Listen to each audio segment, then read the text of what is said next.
Hello. So when Gwen said she had moved heaven and earth to get me here, I had forgotten that March can still be winter.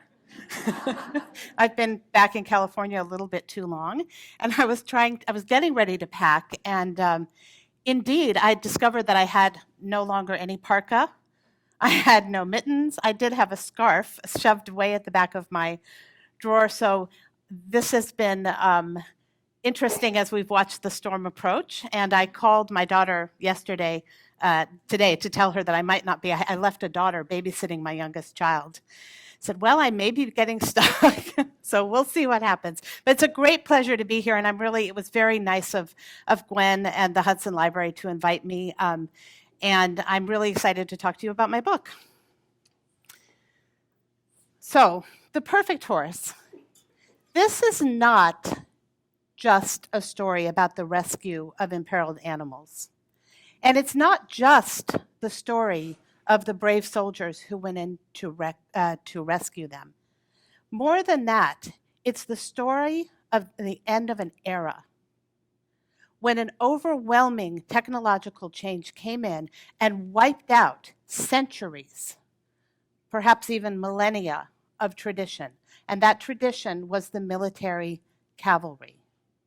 And even more than that, I think that this is the story of how the cavalry's code of honor, the deep belief in the nobility of the horse, allowed people from different backgrounds who were wearing different uniforms, whose countries were at war, to come together to do something which turned out to be, in my opinion, one of the most inspiring and humane stories to come out of World War II. So let's think about World War II for a minute. The most destructive single event in human history. We lost 2.5% of the world's population. Millions of people were displaced or killed. Countries that existed before World War II wiped off the map. And of course, as we all know, there was an attempt to commit genocide and annihilate an entire group of people. So when I started thinking about this story, I had a question. And my question was it worth it? During a time of so much atrocity and so much death and so much killing, what inspired men to risk their lives for horses? And even more than that, was that appropriate? Was that an appropriate use of resources and manpower to try to do something to help horses when, as we know, the whole world was burning around them? And so as I set out into my research, that was the question that I wanted to answer for myself. So I want to start here by talking about, people say, well, where do you get your ideas? And I wish I could just look them up in a book of ideas and pluck them out. That would be nice. But in fact, the best ideas usually come to me by accident, and that is very much the case with this story. I was in Middleburg, Virginia, doing research at a library that specializes in equestrian topics, and I was doing research for my previous book, which very, very, very lightly touches on something of the history of the cavalry in the United States. And so, but being a historical geek, I find archival things kind of irresistible. And there was this little box, and the box said cavalry, and I pulled the box down and started leafing through the information that was in there. And one of the things I found was this little paper pamphlet.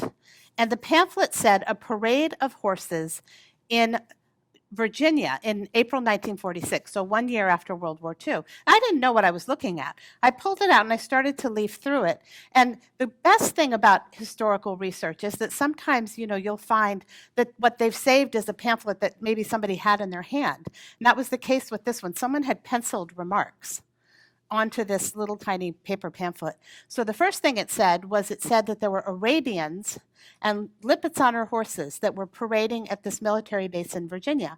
Well, I knew about the Lipizzaner because I knew about the famous performing horses of Vienna, but I didn't understand why they were in Virginia on an army base. And the second thing that was so intriguing to me was I I wondered who had written these notes, because the notes said things like, "These are the world's most magnificent horses."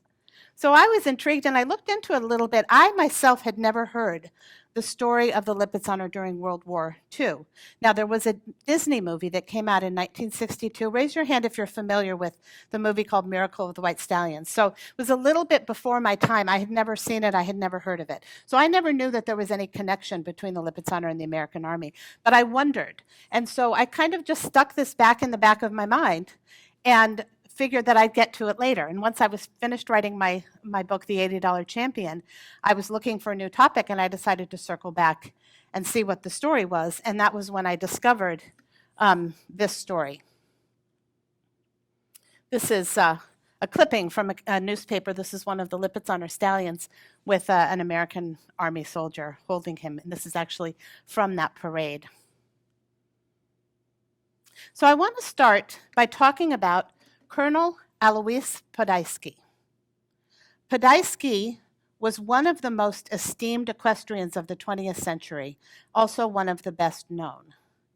He won a bronze medal in the Olympics in 1936. And so he was one of Austria's most famous horsemen.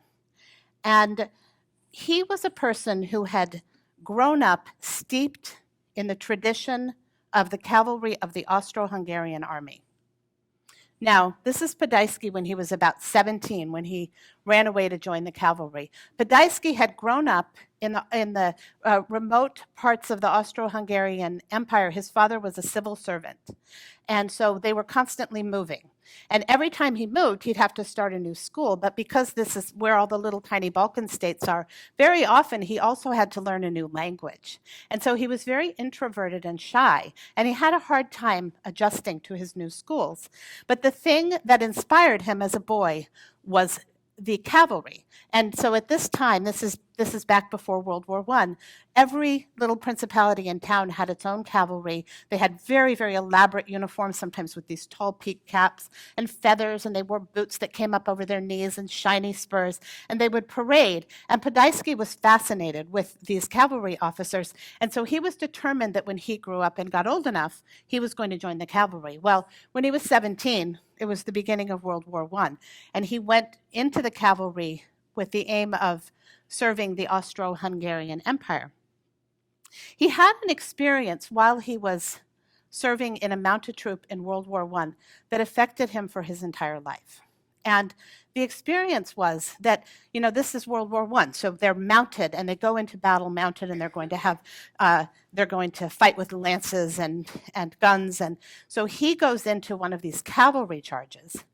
And they go in and they're confronting the enemy, and all of a sudden his horse, whose name was Neger, did a 360, or 180 I should say, and galloped fast as he could away from the battle, with Podolsky, holding on for dear life. And as he gets into a more sheltered place away from the fighting, his horse stumbles and then falls.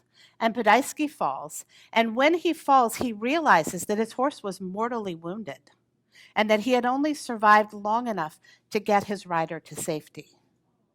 And so he sat there with his horse until the horse died. And that experience never left him, because he realized that his horse was willing to make the ultimate sacrifice and save the rider. So he really believed in that deep, deep animal-human bond, that a horse and a rider are really attached at that level. Well, Hungary lost World War I. And so when he came back after the war, he was devastated. He had been injured in the neck in battle. So after his horse died, they actually sent him into the trenches on foot, and he was an infantryman. And so he had what we would now call PTSD. So he was very depressed, and he had a really hard time, and he didn't feel any joy of life or anything like that until he got back into riding horses. He ended up riding and training, and that's when he started to see, as he described it, the color coming back into the world.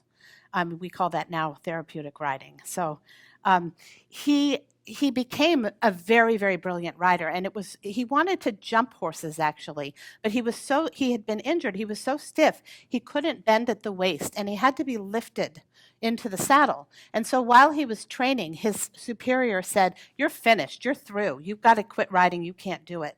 And so he gave up jumping, and he decided to take up the art of dressage. By 1936, he was one of the premier dressage riders in Europe, and he ended up competing in 1936 in the Olympic Games, where he won a bronze medal.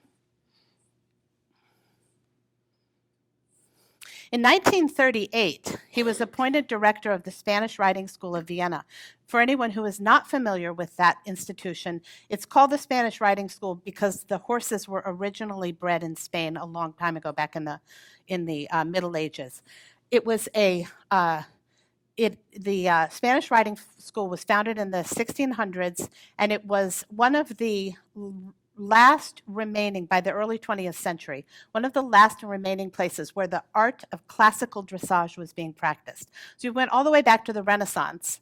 You would find that all over Europe, each little principality had their own, very often their own breed of horses. They had their own riding schools, and they would practice this very refined art of classical dressage. By the early 20th century, the Spanish riding school, which had been belonged to the Habsburg Empire, was the last kind of remaining exemplar of this art. And so Alois Podajski took over as the director in 1938. Well, we all know what happens in 1938 is World War II. The Germans came in, occupied Austria, and Alois Podajski is now, as director of the Spanish Riding School, he's going to try to this is the interior of the riding school. He's going to try to usher this institution that really, by rights, should have already gone away earlier, now through the peril of the war. He was an Austrian nationalist, so he was no fan of the Nazis. But his real passion was the horses. And so he really was thinking, what am I going to do to get these horses through the war? Now I'm going to tell you a little bit about Gustav Rau. Gustav Rau was a German who, at the time that Hitler took over, he became Hitler's chief equerry. And an equerry was basically the person who was in charge of breeding horses in the German Empire. He started out as an equestrian journalist, and he was interested in breeding a German, the kind of quintessentially German horse. He was a little bit jealous of the English, who had thoroughbreds, and Hungarians had a very specific kind of cavalry horse, and the Polish had Polish Arabians. But there wasn't a horse at that time that was like the German horse. And so Gustav Rau made it his life's mission to create a quintessentially German horse. Now, if you go back to the early part of the 20th century, it was very interesting. People knew how to breed a bigger, faster, better horse. But DNA hadn't been discovered yet. So in a lot of ways, horse breeding was really on the forefront, scientific horse breeding, of what you could do by selective breeding. And so as the Nazis took over in the 1930s, all of a sudden Gustav Rau, who was a horse breeder, became an expert in racial, or I should say in breeding, selective breeding. And the Nazis started to take some of the ideas and the theories from horse breeding and incorporate them into this idea that they had of improving humans. So all of a sudden, two things that seemed like they had nothing to do with each other, which is human society and horse breeding, became very close cousins. So they were going to, Gustav Rau became kind of a darling in the area of Nazi theory, because he had written these books about horse breeding. So Gustav Rau now is the chief horse breeder in the Third Reich, and the Third Reich is going and occupying countries right and left, and they basically give him a blank check, and they say, go get the best horses, and you can have them. And so he embarked upon this plan that he was going to breed the perfect race of horses. And so he took all of the horses, because obviously there's a war going on, and he took all of the best horses in Europe, and he put them in Czechoslovakia, in an area that was called at that time Bohemia. because it was considered the safest in the entire German Reich, the least likely to be invaded from the west, the least likely to be invaded from the east, and he started gathering the world's most precious horses on this horse farm. Well, if you want to talk about purebred horses, the purest of the purest bred, you had the Royal White Lipizzaner, who had been bred and had their pedigrees traced for hundreds and hundreds of years. And so Gustav Rau started collecting up all of the Lipizzaner and putting them on this horse breed. Now, this is a very small breed to start out with. There were probably somewhere between 3,000 and 4,000 purebred Lipizzaners in Europe at the time, so there weren't a lot. And his mission was to get all of them. And so he was doing that. And he put them on this stud farm, which was in a town, the German name was Hostau, about 20 miles from the German border, and during the war, and then they were breeding these horses and performing.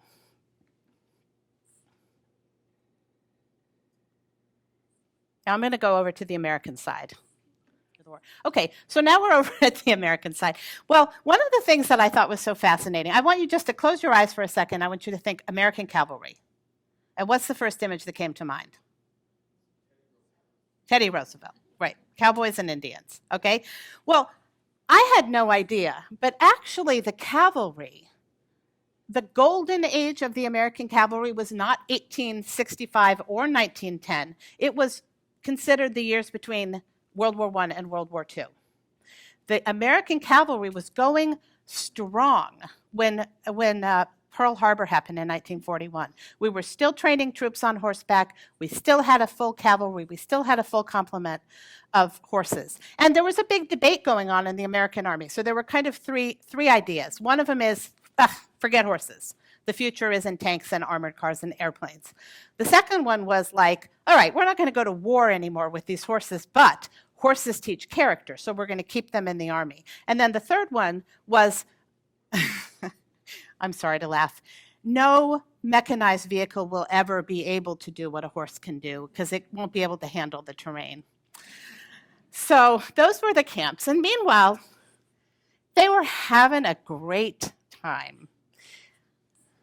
American cavalry officers in the 20th century, they were mostly, the big centers were out in Kansas, Fort Riley in particular.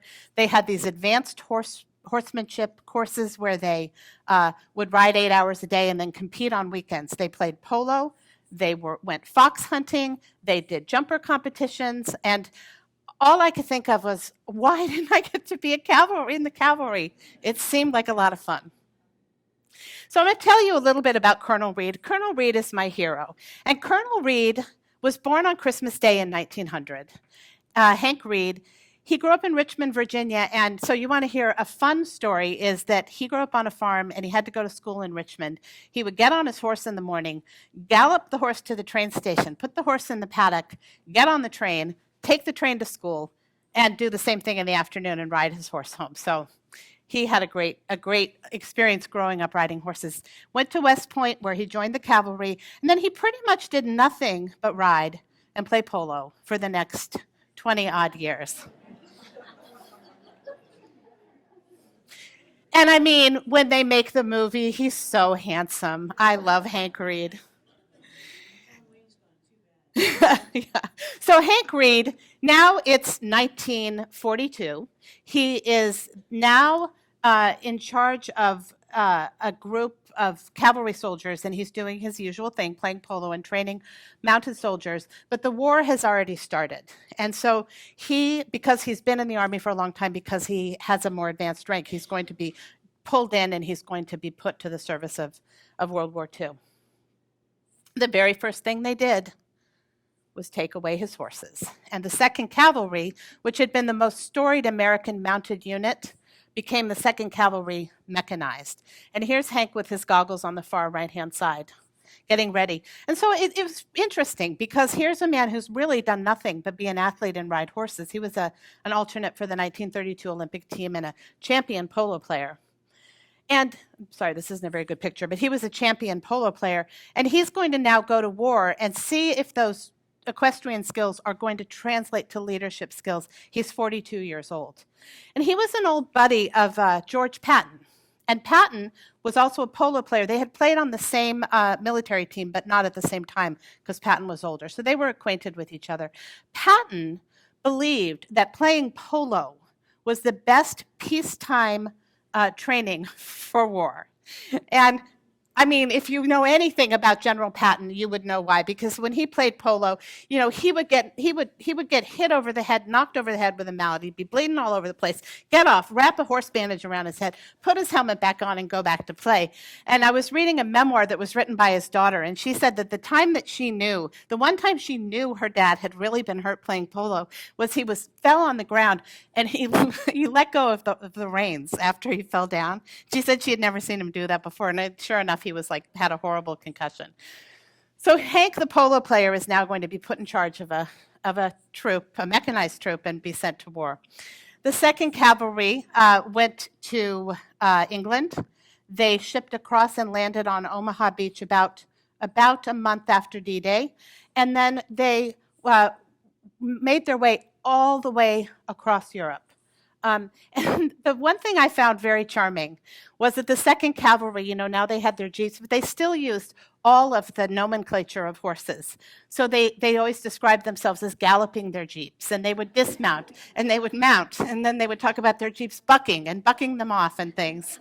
So they didn't really have the horse out of their blood entirely.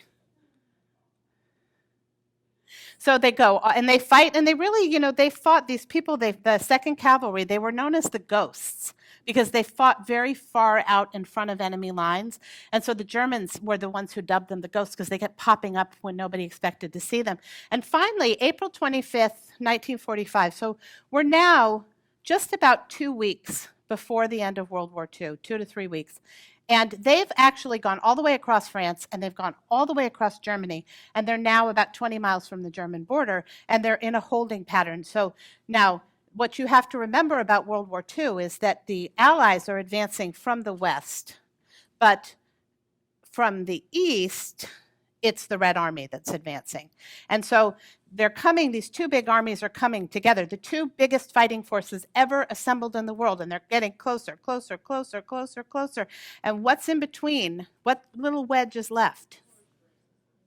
Yes, okay. So this is an actual real picture, which until I published my book had never been seen before.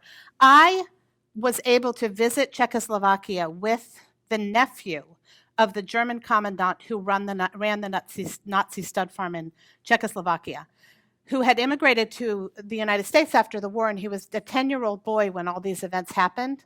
And he took me with him, and it was just an extraordinary experience. But I had to get to know him for a long time, probably about a year and a half, 2 years, for him to trust me enough to dig down to the bottom of his trunk, where he pulled out the actual photo album that had all the pictures of the horses with the Nazi banners and everything, the swastikas. So this is one of those pictures. And this is the horses when they were actually in captivity. There are very few images of them during that time. So what happened? This is Hubert Rudowski. This is the German commandant of the stud farm. And the Germans who are taking care of these horses, they've been trying to carry out this mission of breeding this perfect horse. But they're horse people more than they are soldiers. They're wearing uniforms. They're part of the German army, but they're horse people. And so they know that these horses that they have are irreplaceable. They know that if something happens to the horses, that they'll be lost forever. And they know that the Russians are slaughtering livestock as they go to feed the Red Army because the Red Army was starving. And so they were not likely to, keep them as beautiful relics. They were much more likely to slaughter them for food. So the Germans didn't know what to do because they've sworn an oath of loyalty to Nazi Germany, and they're wearing the German uniform. And at that time in the war, any hint whatsoever of treason from the German side, shot on the spot. I mean, there's a lot of talk about why did the Germans fight to the bitter, bitter death, but they did. And so these were Germans, and they had this loyalty. So this guy, Hubert Rudowski, calls Berlin, and he says, what should I do? Berlin says, stay and fight. And he's like, we don't have any guns. All we've got is horses. There's no way we can defend this place. We're not really soldiers. This isn't going to work. But he doesn't know what to do. And Meanwhile, Hank Reed and his 2nd Cavalry are really pretty close by. They're just on the other side of the mountains. But of course, Hank Reed doesn't know that the horses are there. So the rest of the story, the reason that I really love writing nonfiction is that sometimes nonfiction is just better than fiction because you just couldn't make this stuff up. And so what ends up happening is a spy caper that is worthy of a movie. And I should say that I'm right now in discussion for a possible movie on this book. But I'm not going to tell you the rest of the story because I want you to read it. However, this is the part that some of you know, which is my Alois Podolsky, who is in Vienna. So he's not where all of the rest of the Lipizzaner are, but he has 12 performing Lipizzaner stallions, and he's fled Vienna with the horses. And at the very end of the war, this very poignant moment happened where he performed for Patton, and Patton agreed to put the Spanish riding school under the protection of the United States of America. So I just want to go back to my original question that I asked, which I asked myself. And the question was it worth it? Was it worth it for, these people to put, why were they rescuing horses when we had so many terrible other things that were going on? Why was that even a thing? And so to close, I want to quote the words of Hank Reed himself. And this is what he said. He said, "We were so tired of death and destruction, we wanted to do something beautiful." And I think as I interviewed people that what I discovered is there's something about animals. There's something about the animal-human bond and the nobility of the horse that really can help people to rise above their differences, to rise above aggressiveness and anger. And so in the end, that's what happened here. There are surprisingly few stories that come out of World War II that involve cooperation between enemies. But that's what happened here. And so I would say that I feel that it was worth it. Thank you.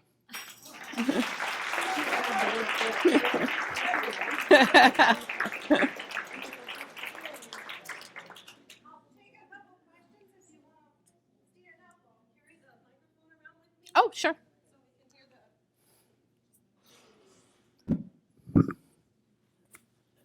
So who has a question?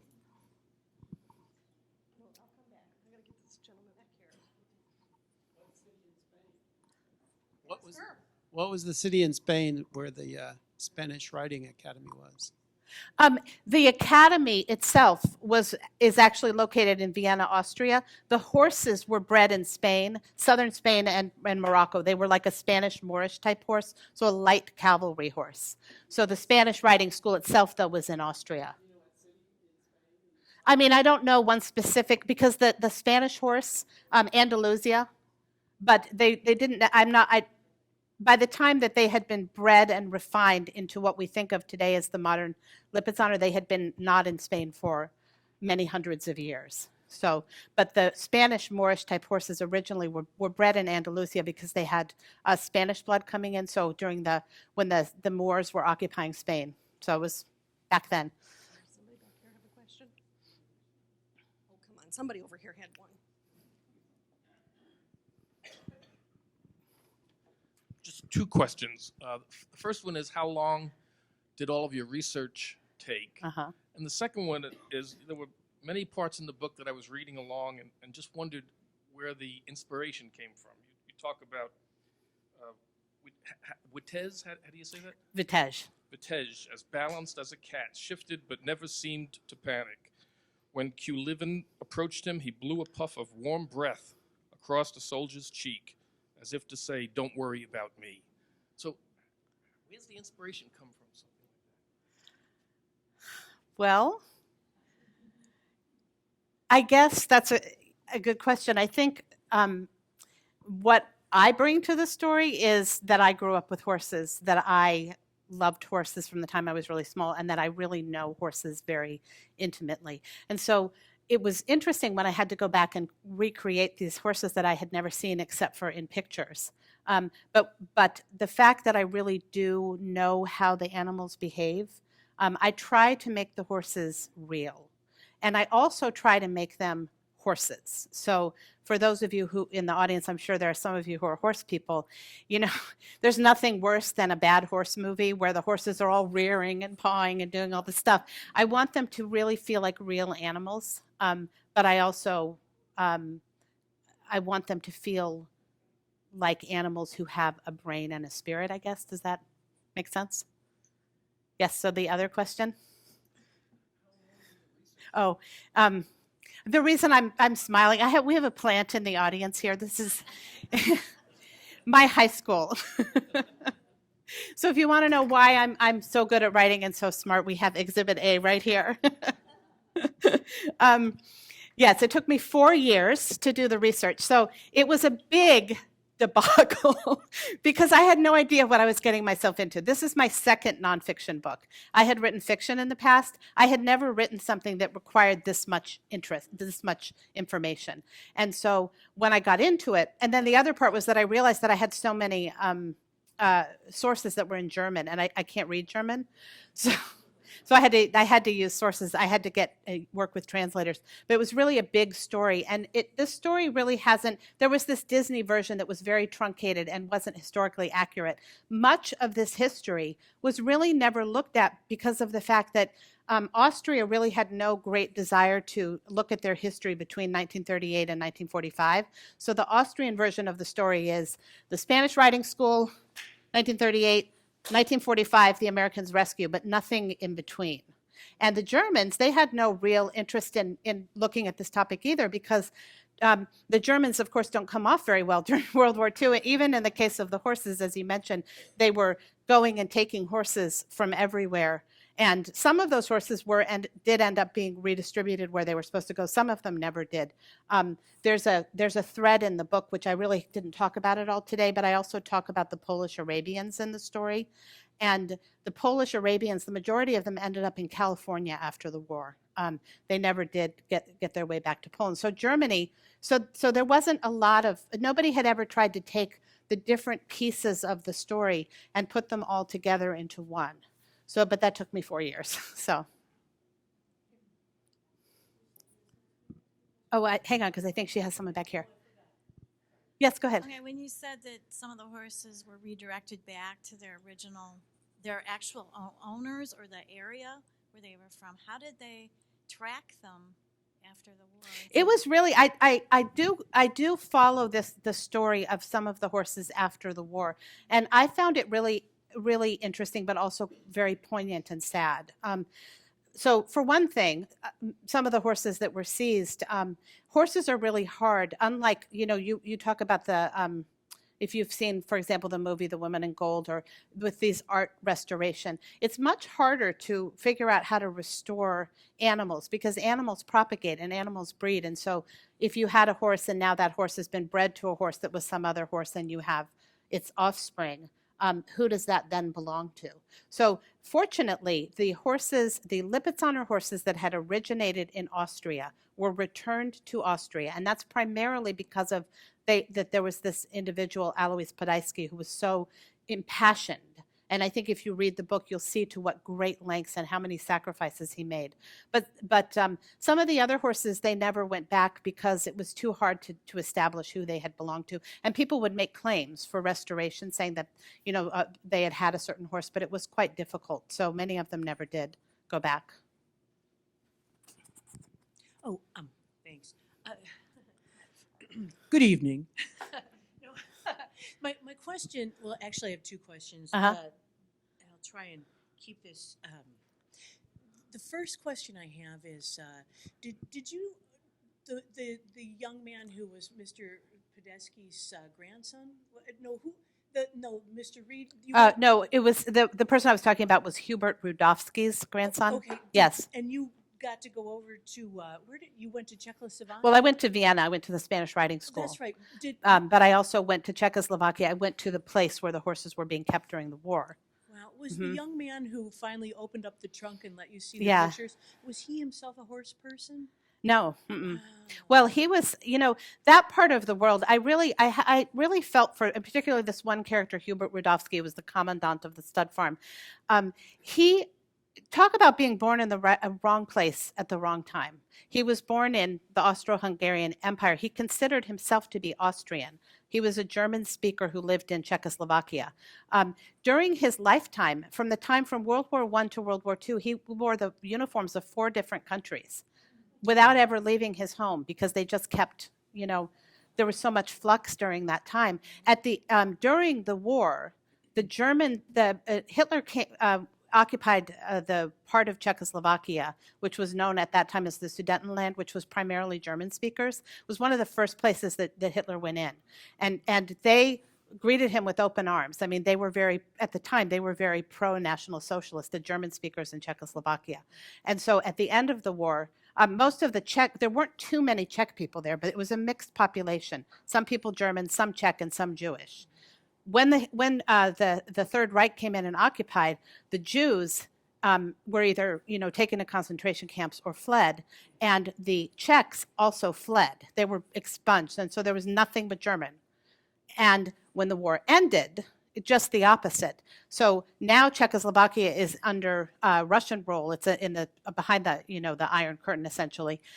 All of the German speakers were chased out, and it became all of their property and everything was redistributed, and the Germans all went back into Germany, and so there was no communication. So, for example, this man that I interviewed, whose father was the German commandant, uncle, he had left his hometown at the age of 10, but he had never been able to go back because there were no more Germans. His family's home had been given away and his possessions. And one thing I thought was really tragic is he remembered that he had tried to break his electric train set when he left because he didn't want it to be given to another little child because they had to leave. They could only take one suitcase. And so his family, his mother ended up marrying an American and they immigrated to the United States. But he himself, so he did remember going on the carriage rides, and he remembered the war and what happened when the troops came in and when the Americans came and all that. So it was a pretty extraordinary resource. But he's American now. He's retired. He lives in upstate New York. So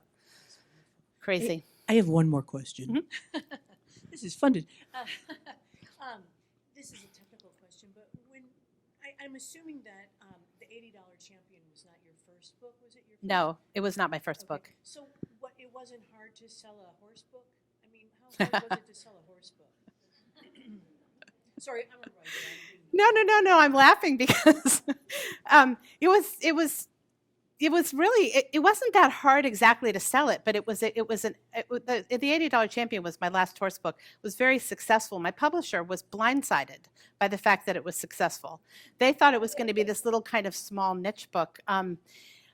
It's hard even now. I mean, I was telling Gwen before when we were at dinner that my editor, even now, after having 2 really successful horse books, will say, "Well, it's that horse on the cover. It just kills." So it's hard. Obviously there's a great audience of people who love reading, inspirational animal stories, but there is still very much a feeling in publishing that they're very picky and choosy about what they do because I don't know why, because that horse on the cover just kills it, I guess. Oh, sure. There's somebody waiting. Maybe after. Uh-huh. I just wanted to know, is the place where they kept the stallions or the horses at that time, is that where the stud farm is now and where they raise the No. Lipizaners? No. Is that the same region? Lipizzaner are actually bred now in a stud farm, the Austrian National Stud Farm, which is called Piber, which is in Austria, and then in Lipica, which is now part of present-day Slovenia, which was what's they're named after, Lipica, Lipizzaner, and then also in other places. That stud farm doesn't. I mean, it's not even a farm anymore. Okay. The administration buildings where they lived and they drove their carriages in and stuff are a home for juvenile delinquents, and then across the street where the farms were, it's all just kind of, it's just grown up and kind of nothing. Okay. No horses. Then also we've heard many stories of Patton's involvement in the saving of the Lipizaners. Yeah. Is most of what we've heard true? according to your studies, or? Not really. I mean, it really, I mean, first of all, as becomes clear in the book, there really were two separate things. One of them was all of the breeding stock of the Lipizzaner horses, which was about 3,000 mares and foals. There was also the small group of stallions that were in Vienna. Those were the performing stallions.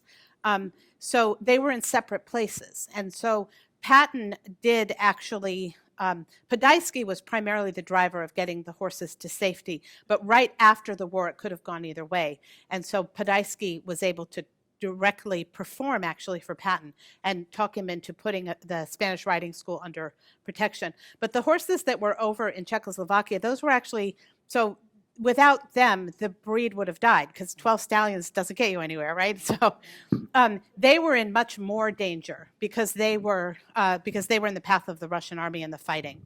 And so he didn't have very much to do with that. Hank Reed, who really was the driver of that rescue, knew Patton. And so he was able to get him on the radio and say, can I do this? And Patton basically said, like, you can do it, but if you try and you get caught, I'm going to say that it was just a bunch of dumb cavalry people who got lost behind enemy lines. So I think that Patton's role, he certainly was important as a kind of an auxiliary, but he wasn't the driver. It really was the men on the ground who put their actual lives in danger who drove the mission. I just had a quick question. Yeah. Did you do a dressage? Do you actually do it? And are your children going to be horse people too? Well, so myself, did I do dressage? I was a jumper, and I did 3-day eventing. And so back in those days, you didn't have to be that good at dressage if you could jump, and I didn't like dressage that much. But I have as a kid. But I have a tremendous, tremendous respect for it as a discipline, having only ridden through maybe second level myself. So yeah, so yes and no. And no, my kids don't ride, unfortunately. None of them do. One last question from me. Yes. I physically can't remember, but I know that I read about the transport of the horses across the North Atlantic Ocean. I can't imagine, especially a mare with a foal, getting seasick in the North Atlantic. Can you tell them just a little bit about how many were ill or Sure. or Well, there's full? a very, very, I feel like, you know, some people told me that this book reminded them a little bit of Unbroken, if any of you had read the book or seen the movie, because it very much has that feeling of like, it goes from bad to worse to bad to worse. And, you know, so there's some pretty unbelievable things. And that's when I say it's like real stories are stranger than fiction sometimes. Because after the war and after the horses had been saved, and some of the horses ended up coming back to America, the ones that were in that original parade that I told you about, they were shipping across the ocean to come to Virginia, and they hit a very severe storm. And they were on a Liberty ship that had been retrofitted to transport the horses. And so it wasn't heavy enough. It has to have a certain amount of weight in order to really be stable. And so they had taken out the cargo area and they had built stalls for these horses, stallions and mares. And then they hit this terrible storm. And there was a small little group of people, some of whom, there was one in particular, Lieutenant Quinlivan, who had been the first American on the ground to rescue the horses, who actually came back with them all the way to the United States and was on that ship. And he had written a diary, which I found when I found his family, and he had written exactly what happened. But what happened was, so they hit this big storm, and the ship starts pitching, and pitching like this. And as it pitches, these flimsy temporary stalls that they've built start breaking, and the horses are essentially thrown into a heap. And they're stallions. Some of them are stallions, and they start fighting. And there was a newborn foal that had foaled just a day before they put them on the ship, who was also down there. And so this little tiny group of men went down into the hold and went into the fray in this chaotic and dark, you know, horse melee, and got the horses separated. And when they got to Virginia, they asked them how many horses they had lost. They managed to get all the horses across the ocean, not only safely, but they had one more because another mare had foaled. So will you all join me in thanking this wonderful woman?